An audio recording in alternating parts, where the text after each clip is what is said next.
Hello everybody, glad you could make it. My name is Kaylee Ellen and welcome to a very highly requested video. So a lot of you may know that I actually did a top easy rare houseplants video. It might have even been a year ago or coming up a year ago, very shortly actually. And it seems since I did the first video, I've had nothing but requests to do a second video. So here we are today. I've managed to round up another 10 more easy rare houseplants. So as a lot of you may know, I own a plant shop, which means that, to be honest, on a daily basis, I import, I take care of, and I send out a lot of different kinds of rare plants. This gives me some really solid experience in order to find you guys, rare plants that I think are going to be reasonably easy to look after. There are one or two differences from this video and the video I originally did, and I'm also scoring these plants slightly differently as well. Just makes the maths a little bit easier. Another thing, I would honestly say that the plants in this video are still not as easy as the plants in the first video, bar maybe one or two at the high end. This is because when I made my original video, obviously I found the easiest of the easiest. When I do a repeat video, I may not find something quite as easy as, the original list that I created where I really whittled it down to give you guys the easiest things that I've found. So I'm going to rank these plants based on their average score. So we are going to travel throughout this video. We're going to go from the least easy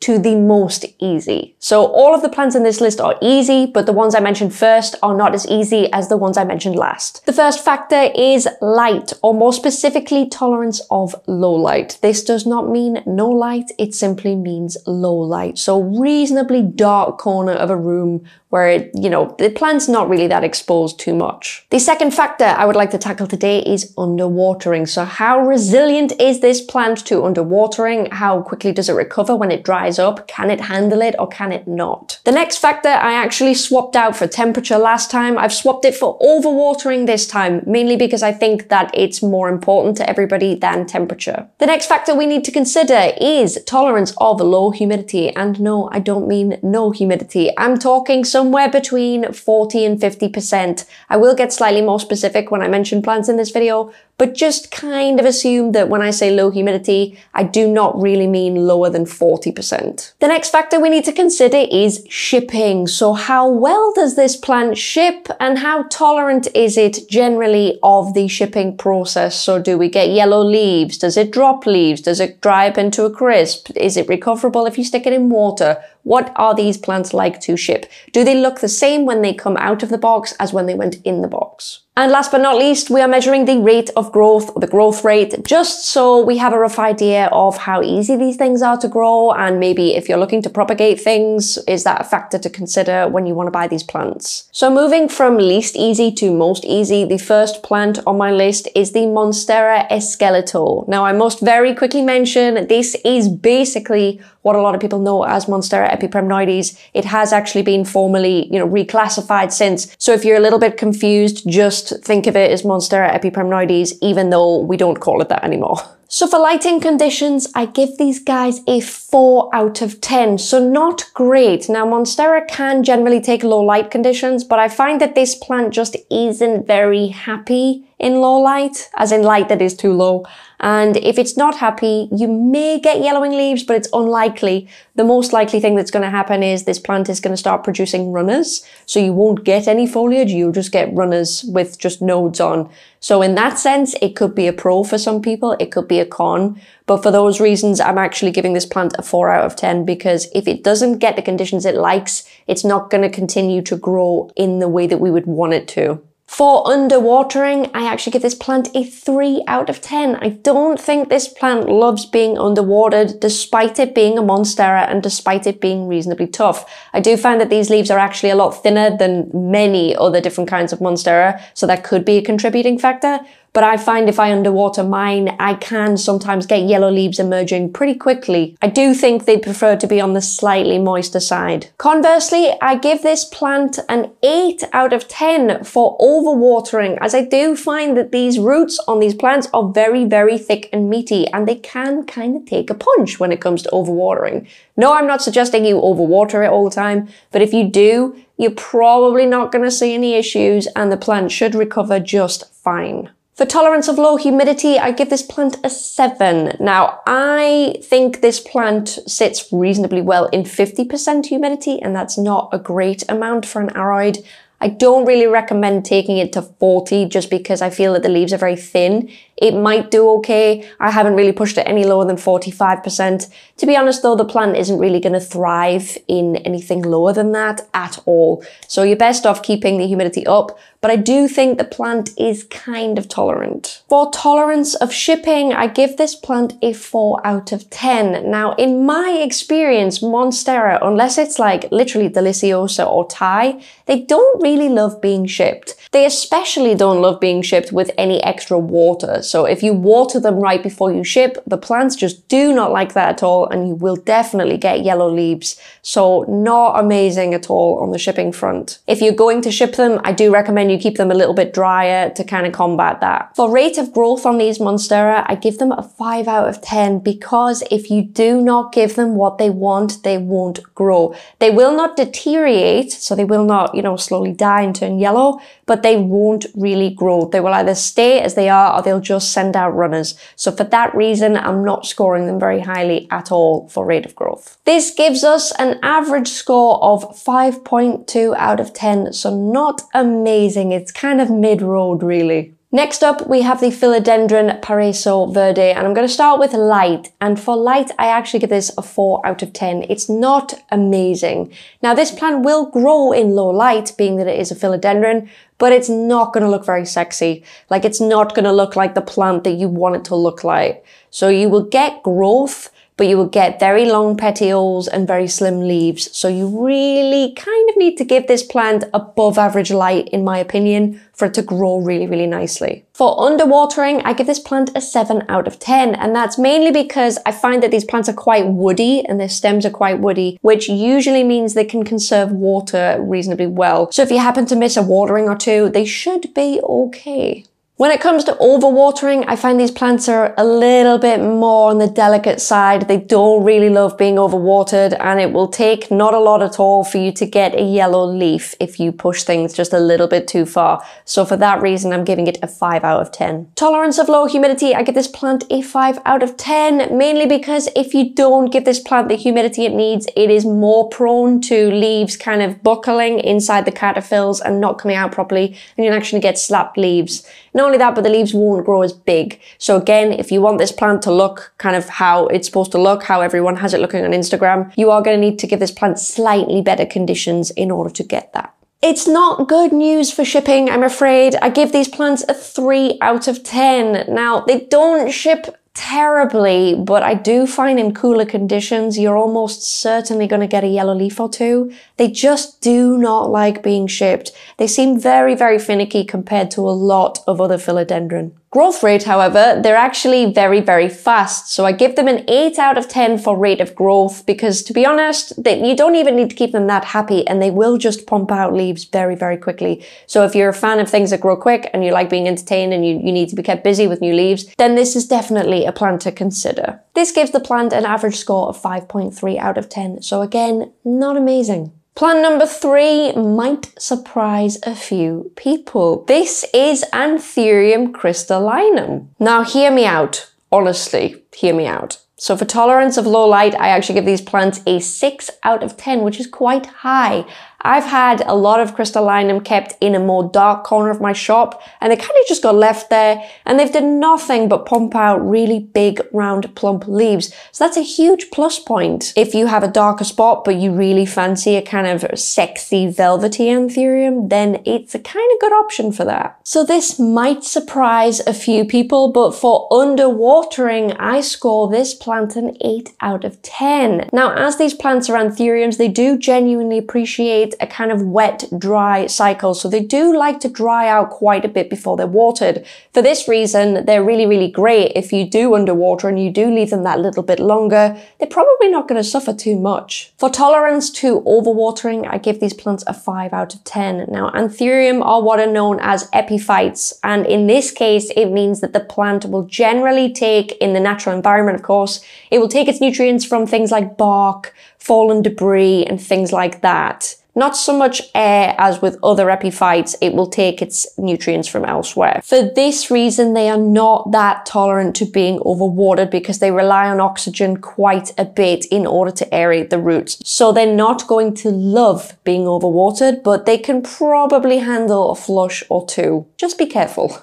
For tolerance of low humidity, I give these plants a 5 out of 10. Now they are velvety anthuriums, which should automatically tell you that they do appreciate the extra humidity. I find if the humidity is a bit low, you shouldn't really get any leaves stuck as such. You may get some browning on the edges of the leaves, but generally speaking, crystallinum is quite tolerant. 50% will grow an anthurium crystallinum really quite fine. If anybody's seen the one that's in my shop at the moment, that has been grown in 50% humidity, so it's doing pretty well. Shipping, not so much a good outcome though. These plants don't ship unbelievably. It doesn't always happen. I would say it happens about 50% of the time, but leaves can go through shock very, very quickly and they can get crispy and they can kind of dry up. Worst case scenario, you are left with a stump, but that stump will grow back just fine. And I actually find that once I've hardened off my plants and they've grown back in my conditions, they look 10 times bigger and better anyway. So it's nothing to worry about, just you might get some issues when you bring them in. Like you're not going to kill them or anything like that. You just might get a bit of crisp.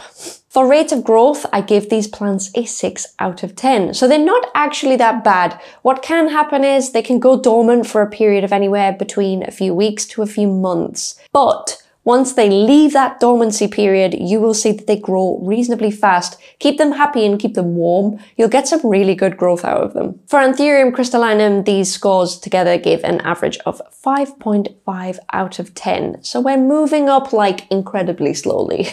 The fourth plant on my easy rare houseplants list is none other than Amedrium medium green form. So not the blue or the silver form, because that's actually much more difficult to care for. I'm specifically talking about the green form. For tolerance of low light, I give these plants a 5 out of 10. Now they're good in low light, don't get me wrong, but similar to the Monstera esqueleto, the first plant we mentioned, these plants will run like crazy. To be honest with you, they tend to run even if they've got good light. So you might have a few issues getting foliage. Hence, I've given it a 5 out of 10 because it's kind of hit and miss. For tolerance of underwatering, I give this plant a 4 out of 10. Now, I do find that if these plants dry out a little bit too much, you are very quick to get a yellow leaf.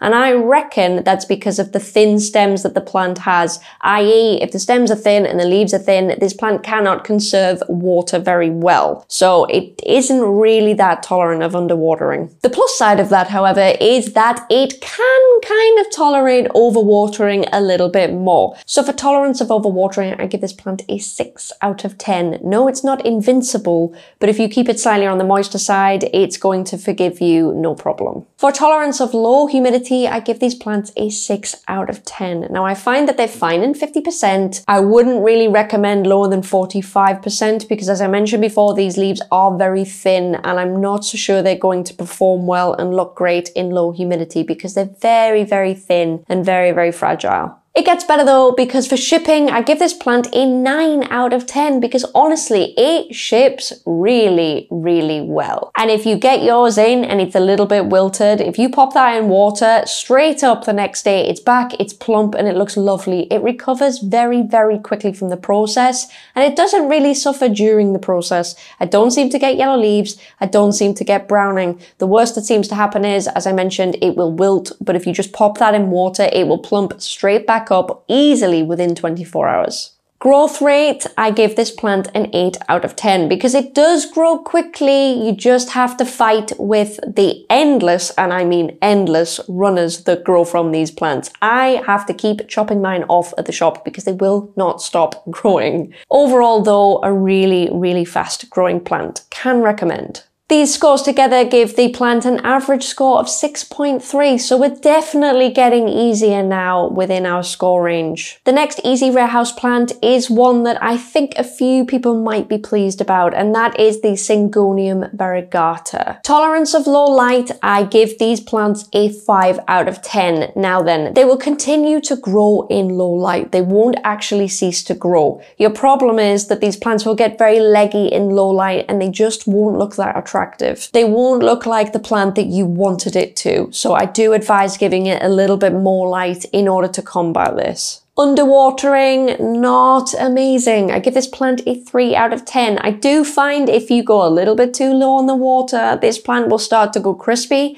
and it will start to yellow reasonably quickly. Quicker than I expected, actually. So for that reason, I give this plant a low score of 3 out of 10 because I really think it is a plant that you need to stay a little bit more on top of in terms of watering. Conversely though, you may know what's coming, tolerance of overwatering. I give this plant a 7 out of 10 because honestly, if you water this plant too much and the soil is just a little bit soggy, in my experience, these plants do actually stay pretty plump. They don't really throw a tantrum at all. They look more or less the same, obviously not counting a situation where you've got root rot. But generally speaking, these plants can definitely tolerate a little bit of overwatering. They're pretty good actually in that sense. Tolerance of low humidity, we have a 9 out of 10 because honestly, and this also surprised me, these plants are okay. These plants can do 45% humidity, no problem, which I was really apprehensive about with the whole variegated aspect to it, but it performs just fine. I wouldn't necessarily obviously recommend 45% in order to keep your plants thriving,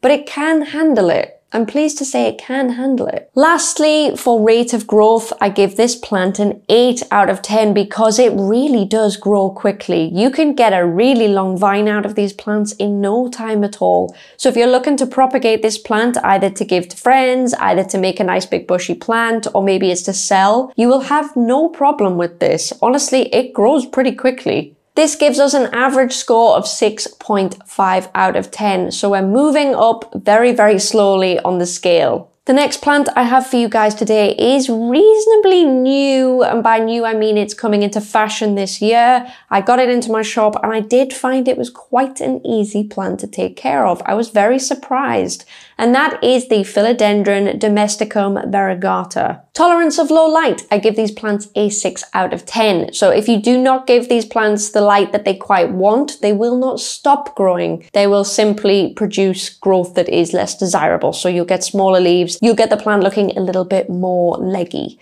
but it will not stop growing, which does make it a reasonable candidate for a dark corner. Not only that, but it's variegated, so it's even cooler in that sense. Underwatering for this plant, I give it a 5 out of 10. It's kind of here nor there. It's kind of tolerant, kind of not. It really, really is mid-road for these scores. So I give underwatering a 5 out of 10. Same thing goes, to be honest, for overwatering. I give the plant a 5 out of 10. I don't really notice anything either way, whether it's easy or difficult. It really does just sit at mid-range, which isn't really a bad thing. Some plants on this list are way less than that. So it's kind of good. For tolerance of low humidity, I gave this plant a 6 out of 10 because it's actually surprisingly tolerant. I wouldn't really give this plant less than 50%. To be quite honest with you, I would prefer to give this plant 60% because it does have variegation, and variegation tends to make the plant a lot more sensitive, should we say less strong, less hardy. So I would prefer to give it 60%, but it can grow just fine in 50%. You won't see any issues. The shipping for this plant surprised me like a lot. So usually when we have variegated plants like this, they don't ship amazingly. I have some, I don't know if you can see behind me, I think they're where my finger are. I have some Philodendron Florida Beauty, and the sectoral variegation on that is just notorious for not shipping well. It'll go brown, it'll go crispy, it'll die. But these plants, for some reason, do not seem to do that, providing you pack them well and you ship them well. I didn't get any cosmetic damage on these plants from bringing them in. So that was really surprising for me to see that they did so well, even though they were variegated. The rate of growth for this plant also surprises me quite a lot, because usually with variegated plants, this obviously means that the plant has less chlorophyll, so it has less potential to grow as fast. I can't honestly say that was the case with this plant. These Domesticum must have grown around 3 leaves in about a month. That's incredible. That is a really incredible rate of growth for the plant. So I'm really, really impressed with it, and I do score it very, very high on rate of growth. For Philodendron Domesticum variegata, I give this plant an overall average score, a 6.7 out of 10. So we're definitely getting easier now. So plant 7 out of 10, we're getting towards the end. And this plant, I love this plant. I referred to it in a recent video as an all-rounder because it's just great. It really is great. And that is the Philodendron El Choco Red. So this may surprise a few people, but for tolerance of low lighting, I give these plants a 7 out of 10. Because honestly, I find that you can put these in a dark corner, not super dark, but dark, and they will still pump out foliage that is of size. They're not going to go stupidly small and shrink. You should still get really nice, round, plump leaves. So for that reason, they're pretty good in low light. A lot better than a lot of other philodendron, and obviously certainly some others that I mentioned on this list. For tolerance of underwatering, I also give these plants a 7 out of 10. I do find that they can dry out for a little while. You know, you can miss an underwatering or 3, to be quite honest. You won't have too much problem there at all. The same thing really goes for overwatering. I score these plants an 8 out of 10 because honestly, if you drench them a little bit, they're not really gonna throw a fit at you at all. I'm not advising to do that, but if you do overwater these plants, they should be just fine. They don't even show signs of yellowing or anything similar. They seem to just kind of stay as they are, which is always a great plus. This might definitely surprise a few people, but for humidity or tolerance to low humidity, I give these plants a 7 out of 10 again. Honestly, you can grow these plants in 45% and they will still be okay. Again, I do not recommend anything less than 50% for pretty much any houseplant. But these plants can take a little bit of a hit,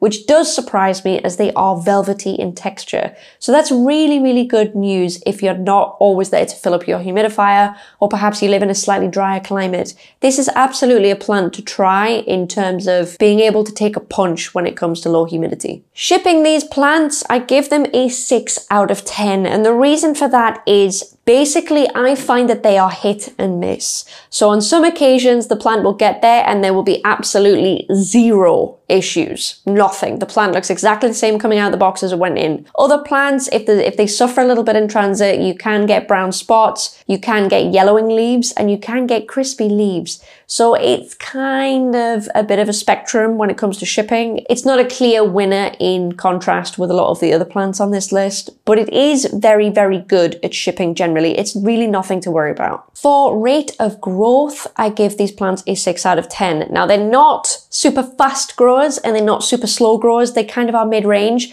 But I do find if you don't give them what they like and they're not happy and maybe you don't feed them as much, they kind of stop growing and they kind of go dormant, to be honest, and you've got to kind of do something to kickstart them again. So you will still preserve your plant the way it is and it will look pretty, but it's not necessarily going to grow. So you might have to give it a kick up the butt every now and again. These scores together give the Philodendron El Choco Red an average score of 6.8. So we're almost at 7. So we're doing kind of well. We're really, really getting up now into the plants that if you're new to this kind of thing, you can kind of consider buying the next 3 if you're really unsure. Before I show you the last 3 plants on this list, I'm going to give you a quick recap of what we've seen so far and how they scored. So coming in at 5.2 out of 10, so not amazing. We have the Esqueleto. This does grow okay, but if you don't give it what it needs, it can kind of get paused in time. It can kind of send out runners. So it's not ideal, but it's okay. Only marginally above that, we have the Philodendron Paraíso Verde. It doesn't ship fantastically and it doesn't love being overwatered. You kind of have to work to keep it looking, you know, a good ratio of petiole to leaf, so it can grow a bit leggy, but it's not really a difficult houseplant. Remember, these plants aren't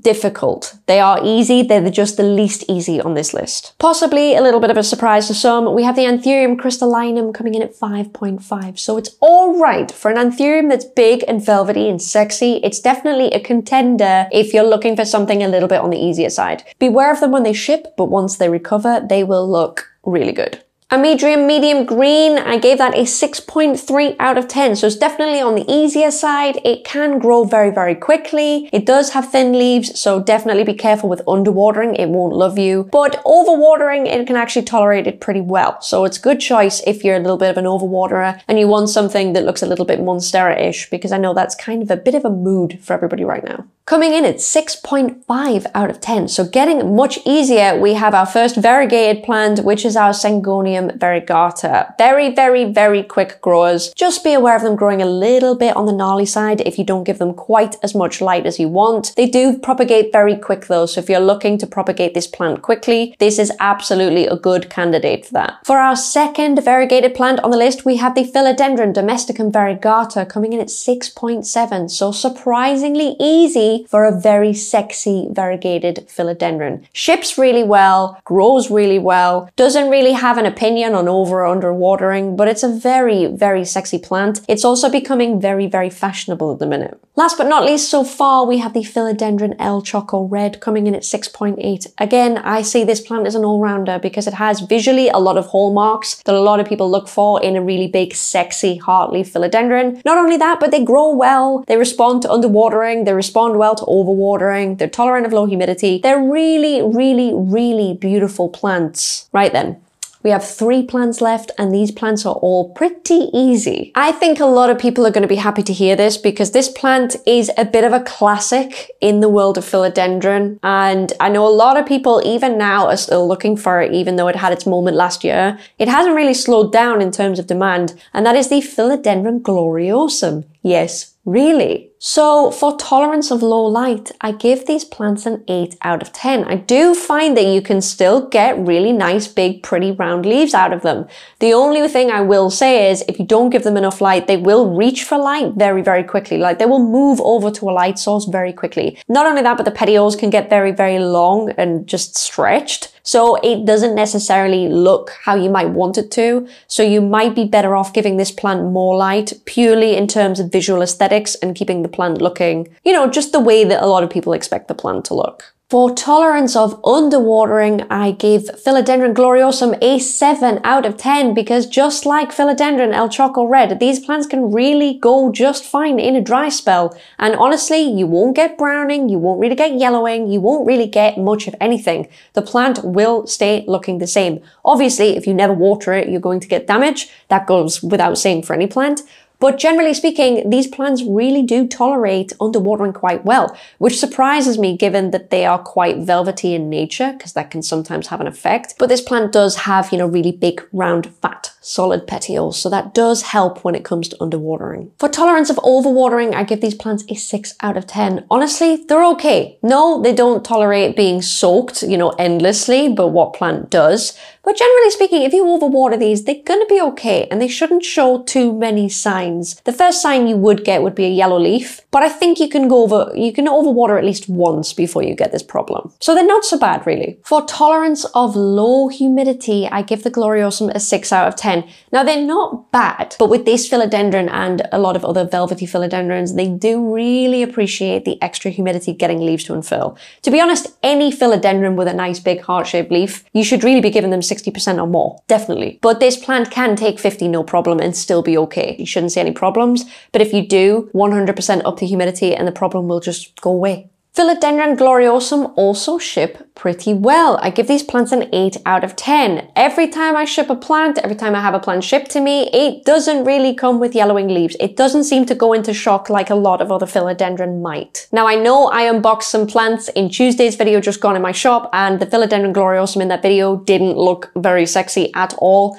That's mainly due to mechanical damage in the box. So what I mean by that is I mean physical damage, either knocking, bumping, tearing, folding the plant. So it's not the same as the plant suffering shock. So generally speaking for gloriosum, I give them a very, very high score. If you're wanting to buy one online, I really wouldn't expect to see many problems unboxing these things. They tend to come pretty good. For rate of growth, I give Philodendron gloriosum a 7 out of 10. Now these plants grow well, but they don't necessarily grow in a way that people like. And I think when people see gloriosum on Instagram, they don't necessarily see the way that they grow and the potential kind of hang-ups that people might have about this plant, if that makes any sense. So what I mean by that is Philodendron gloriosum are what are known as crawlers, which means they don't really vine up something, they crawl along a surface, which is fine, but you might find, again, if you don't give these plants enough light, they might start growing a little bit more unpredictably. They might start, turning more and contorting more, and petioles might get longer and start pointing in weird directions. So if you're going to place this plant and you want it to grow well, I recommend you think a little bit more about the space you're putting it in, because it can just get a bit gnarly. Nothing bad will happen, and as I say, these plants do grow quickly. They just don't necessarily grow in a desirable way unless you give them what they're looking for. Because if you don't give them what they're looking for, they're just going to grow towards it and look for it themselves. You feel me? That said though, I have to give it to the Gloriosum. It gets an average score of 7 out of 10, making this plant pretty darn easy if you're looking for something big, sexy, and heart-shaped. Which a lot of people still are. I've got to say, I don't think the trend for that has died down. I don't think it's going to die down anytime soon. I think the Gloriosum's pretty safe in that sense. Especially now, now that I've said it's easy. Ooh, plant number 9. Now I think, and I'm not sure about this, but this might also surprise a lot of people. It might not. If you saw Tuesday's video, you might have had an indication of this. But the plant that is 9th on my list and is one under the most easy houseplant in this list is none other than Anthurium veitchii. I know, it's a long-leafed exotic Anthurium, I know, but hear me out. For tolerance of low light, the veitchii gets a whopping 7 out of 10, because honestly, you can give these plants a very shaded corner and you're still going to get growth and you're still going to get leaves of some length. Obviously, they might appreciate a bit of a boost, but if you really don't have that, you will still get good growth out of them. You really won't have anything to complain about. They still come pretty good. Similarly, for tolerance to underwatering, I also give the veitchii a 7 out of 10. As I mentioned before, Anthurium are epiphytes, which means that this plant really quite prefers drier spells. As with most Anthuriums, if you give them a wet spell, then a dry spell, they will kind of love you for it. So if you miss a watering or two and you really let this dry up a little bit, you're not really going to see any issues. It's going to look exactly the same. It's still going to look sexy, it's still going to look long, it's still going to look ribbed, and it's still going to look glossy as hell. It's really, really nice. Overwatering, or tolerance to overwatering, I give the veitchii an 8 out of 10. They seem to not mind being a little bit wetter than some other Anthuriums. Not all, but some. Just only by a little bit. If you do leave this plant sitting in a little bit of water for a little bit too long, if you're watering bottom up, you won't have any problems. You're not going to see anything. You're not going to see yellowing. You're not going to see anything go wrong. Again, for tolerance of low humidity, I give this plant a 7 out of 10. Now, this plant can dip down to 45% humidity for a short time. If you don't fill up your humidifier or whatever else, don't panic. You're going to be fine. You're not going to see anything. You're not going to see crisping, nothing like that. Don't keep the plant in 45% humidity, as I keep saying, but really you shouldn't have too many problems. This plant is not velvety, therefore it can kind of take a little bit more of a hit. And I find that really surprising that this plant is so tough, given that it's a long, exotic, beautiful Anthurium. So for that reason, if you're looking for something long and exotic and you've heard the horror stories about Queen Anthurium, try a king, because they're so much easier to grow and they're so much more tolerant. For tolerance of shipping, I give this plant an 8 out of 10. Generally, when this plant comes out of the box, it looks the same way as when it went in the box. And by that, I mean pretty much no damage. I don't even get yellow leaves. I think I might have had a yellow leaf once, and that was shipping them in winter. And that was one leaf out of several, Anthurium that I was bringing in. So they're really, really tonk plants. Like, they are tough ass plants. They can really take a beating. Rate of growth, I give this plant a 7 out of 10 because honestly it grows just fine. You don't really need to leave it sat next to a humidifier. You can move it back and let other plants, steal the extra humidity. This plant is going to be absolutely fine. Literally, I cannot speak highly enough of this plant. It is a really, really wonderful plant. If you want a really big, long, sexy Anthurium and the queen scares the shit out of you, please, I implore you to try a veitchii because they're just so good. They really, really are. Not only that, but they look absolutely sick, especially when they get mature. So really, really, really good plant to consider. This plant receives an average score of 7.3 out of 10. So it's damn easy, to be honest. If you've ever had the fear about buying this plant, honestly, just cast it aside because it's a really good one. You're not going to have as many issues as you think. I promise you. I absolutely promise you. Last plant on the list. And this plant does not fail to perform for me, to surprise me, to just gain my love and affection, because this plant, though it looks like it needs the world, this plant, let me tell you and make no bones about it, this should have been in my original video because it's so good. This plant is hard as nails. It really is hard as nails. Appearances on this plant deceive so much. So without further ado, the plant that is easiest in this list is none other than Philodendron melanochrysum. I bang on about this plant all the time. Not only is this plant tough, but quite honestly, any hybrids of this plant are tough. For example, if you have shipped in melanochrysum, I know a lot of sellers are going to agree with me here, if you've shipped in melanochrysum by varicosum, again, very, very tough plants. But generally speaking, this plant has great genes. It really's got great genetics. It can really take a punch. So without further ado, let's just get into the scores. Tolerance of low light. This plant gets a 7 out of 10. It will not stop growing if you do not give it enough light. It will simply just grow smaller leaves and get a little bit leggier. But generally speaking, lower light isn't too much of an issue for this plant at all. Probably, I would guess, due to the dark foliage, it can maximize the light that it does get. So it can tolerate a little bit lower than a lot of other plants on this list. For tolerance to underwatering, I give the melanochrysum a 7 out of 10. Now this could well be because the leaves are actually quite thick. They're not quite succulent in nature, but if you felt the leaf of a melanochrysum, you can feel that they are a little bit thicker than some others, especially when they get more mature. For that reason, they can conserve a little bit more water. So for underwatering, if you underwater this plant, you're not really going to see yellowing leaves, you're not really going to see crispiness. The plant will just kind of stay as it is. Obviously within reason, but generally speaking, for the odd mistake, this plant's going to tolerate it no problem.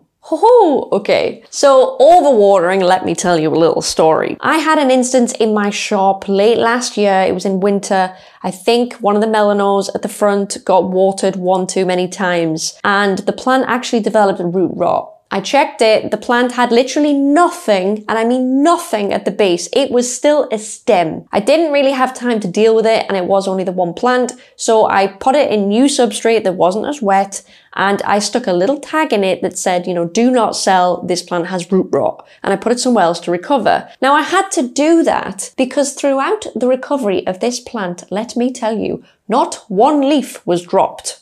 Not one leaf turned yellow. Nothing happened to this plant. If I didn't put that little tag in that, you know, plant pot, then no one would know, and my packer would have literally picked that to send out. Totally unbeknownst that the plant wasn't actually healthy underneath the soil. These things are so damn tough. I have respect for this plant. It's so tough. Tolerance of low humidity? 7 out of 10. Again, it can drop to 45%. Do I recommend it? Of course not. No, I don't. But it can take it, and it won't really change its appearance. It's not going to go crispy. It's going to take a lot for that to happen. So if you miss, you know, filling up your humidifier, or you're somewhere a little bit drier, but you want something long and, you know, gothic and sexy, you can still do that with this plant. You can still get that. Shipping? 9 out of 10. Literally, this plant ships amazingly. It nearly always goes in the box and it comes out the box and it looks the damn same. It doesn't change. It doesn't really suffer damage. It really doesn't. It's fantastic. In a rare case, a plant might get a yellow leaf, you know, towards the bottom. But I mean a rare case. It just pretty much doesn't happen. These are so tough to ship. Rate of growth, I give the melanochrysum a 7 out of 10. So they're not absolutely speedy as hell growing. They grow kind of a little bit above average. If you do give these plants a pole, which is what they seek because, you know, they're climbers, then they will grow a little bit quicker and the leaves will grow larger. If you don't do that, they're not gonna love you. But that's more about you just not giving them what they need rather than they just don't grow quickly, if that makes any sense. So give them what they need, give them a pole, give them a little bit extra humidity, and they will just go boom and they will grow no problem. This leaves the Philodendron melanochrysum with a whopping average score of 7.7 out of 10. As I said before, this plant, if I'd known about it at the time, if I'd had the experience that I have now, that plant would have certainly been in the original list. No questions asked. Just amazing plants. Honestly, all the plants in this list are top dog when it comes to easy rare houseplants. Are they invincible? No. Will they tolerate 10% humidity? No. But no plants will. No plants are invincible. No plants will do that. I don't really think there is such a thing as an absolute bomb-proof plant. Certainly when it comes to aroids specifically I'm talking about. But generally speaking, these plants are pretty good. And if you're wanting to get into rare plants, you want to try out something heart-shaped, you want more of a bougie monstera, you want something variegated, all the plants in these lists can be good candidates for you. So please don't shy away from them. Give them a go. I think you're going to be pleasantly surprised. And honestly, I'm genuinely not trying to obliterate people's wish lists or add to people's wish lists with these videos. I'm not trying to torture y'all, I'm really not. But this video was really, really highly requested. And to be honest, it has been since I did the first one, which was like last year. So I'm really, really sorry if I've made it worse for people. I didn't intend to. I'm just doing what y'all want. You know, I'm just making what you want me to make. If you have any video requests, please leave them in the comments below. Similarly, if you enjoyed this video, please do leave a like. It really, really helps. And if you'd like to see any more of these lists or any other lists or any other content that I happen to do here on YouTube and you haven't already, then please hit that subscribe button. I do have Instagram as well. I have Kaylee Ellen Official, and I actually have a Twitter. I know, I made a Twitter. I don't know why I made a Twitter, honestly. I don't even know if I'm going to use it much. I'm kind of new to the whole Twitter game, but everybody has a Twitter, so I made a Twitter. So if you do want to follow me on that, then feel free. My username is I'm Kaylee Ellen. I'll do the same thing as last time, just in case anybody asks me. The thing that is on my eyes is this Pat McGrath palette. I think this is Bronze Seduction. Sorry, my palette is a little bit grubby. It kind of gets that way. But I have this color right here on my eyes at the minute. I don't know what it's called because I don't have the box with me, but that is what is on my eyes today. Oh, this is also, by the way, the funky red color that everybody asks me about. I will do a tutorial for this on my second channel soon. Believe me when I say I've got a lot on at the minute, so the videos on that second channel might not come thick and fast, because I know I have a skincare video for you all as well, but they are coming, honestly, they are coming. But that is what is on my eyes today, and I love this lady. This lady is worth the money, trust me. I have two of these palettes, and they're so worth the money. I love them. Oh, so without further ado, I love you all very much, and I will see you next week. Bye, guys.